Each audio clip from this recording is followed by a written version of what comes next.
ada selamatan kematian, atau yang kita kenal di negeri kita ini tahlilan.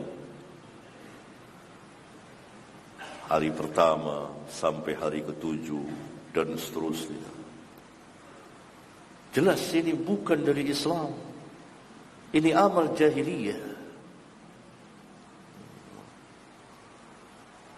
Karena itu ijma' seluruh madhab mengharamkan perbuatan itu.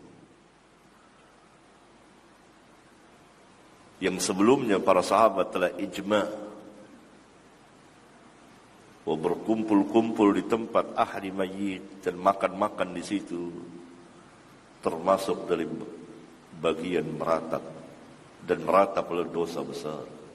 Dan jelas ini bukan dari Islam, tapi kaum muslimin dalam keseharian mereka mengamalkannya dalam kehidupan keagamaan mereka. Apa yang menyebabkan demikian? Karena cara beragama mereka yang salah, yang harus dirubah. Bahkan sebagian dari mereka tampil sebagai mujahid yang membela bid'ah besar ini. Ini contoh pengamalan.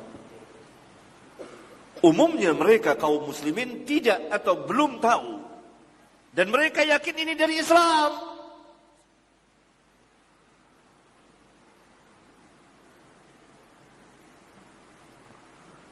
Mereka pun menjadikan Al-Quran sebagai bacaan untuk orang-orang yang telah mati. Al-Quran hidayah, hudan linnas. Syahrul Ramadan alladhi unzila fihi al-Quran hudan linnas wa bayyinatin minal huda wal furqan. Al-Quran hidayah. Allah turunkan di bulan Ramadan sebagai hidayah, petunjuk bagi manusia.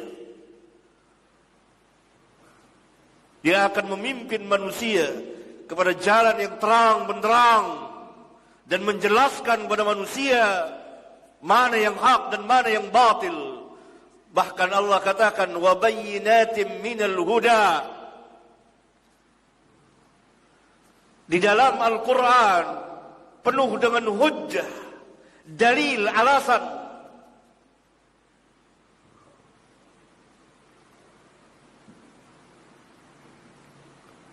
Bagaimana mungkin kita membacakan Al-Quran untuk orang-orang yang telah mati, bahkan menghatamkan Al-Quran di kubur? Al-Quran hidayah, bacaan Al-Quran untuk orang yang hidup, dibacakan kepada orang yang hidup agar mereka mengerti tentang Al-Quran, agar mereka paham tentang Al-Quran, agar masuk hidayah ke dalam mereka dengan izin Allah. Karena hanya orang-orang yang bertakwalah yang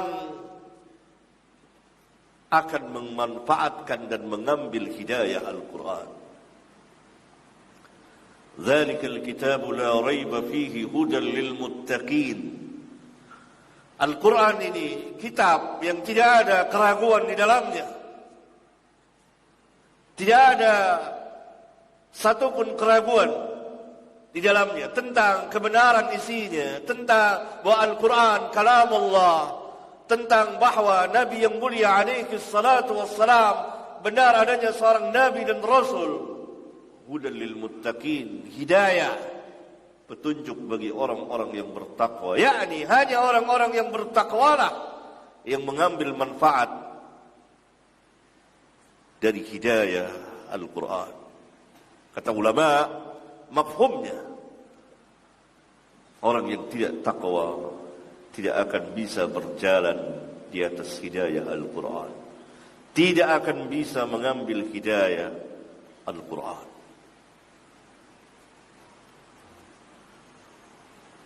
Karena itu Al-Quran bacaan untuk orang yang hidup, bukan untuk orang yang mati.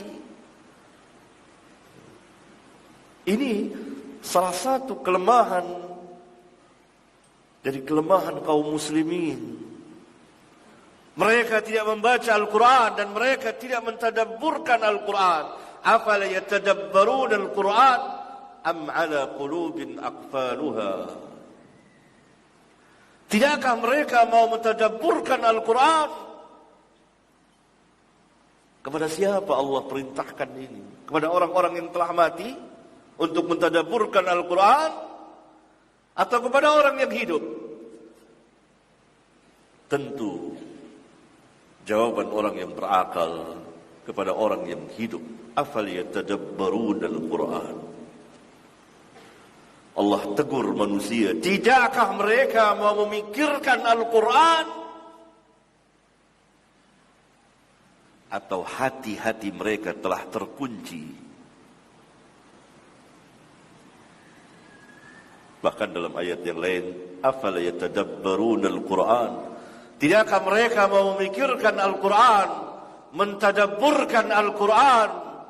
Walau kana min 'indi ghairillahi lawajadu fihi ikhtilafan katsira.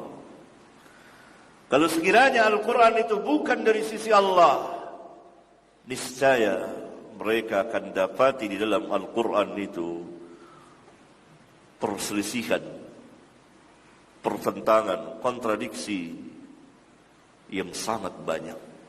Tapi Al-Quran min 'indillah, dari sisi Allah.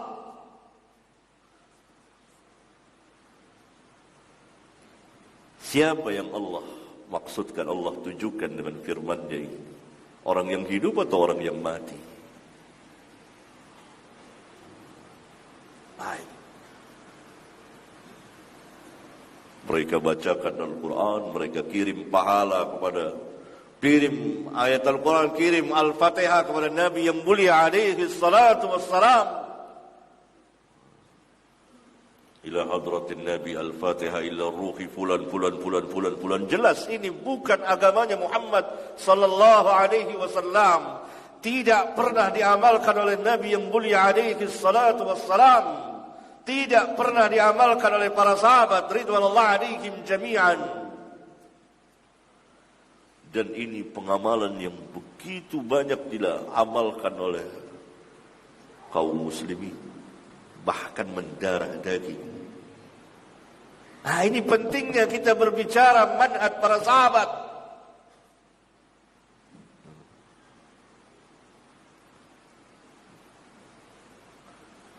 Pernahkah para sahabat selesai salat, memimpin salat Abu Bakar As-Siddiq radhiyallahu taala anhu, atau Umar, atau Utsman, atau Ali, atau Abdullah bin Mas'ud dan lain-lain sahabat radhiyallahu anhum, selesai salat mereka sebagai imam, mereka memimpin zikir bersama,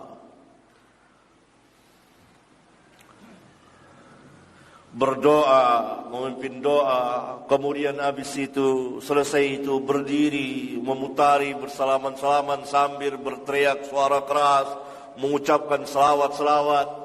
Itu agamanya para sahabat. Kita yakin itu bukan dari Islam. Tidak pernah Nabi yang mulia alaihi salatu wassalam mengajarkan seperti itu. Tidak pernah dilakukan oleh para sahabat.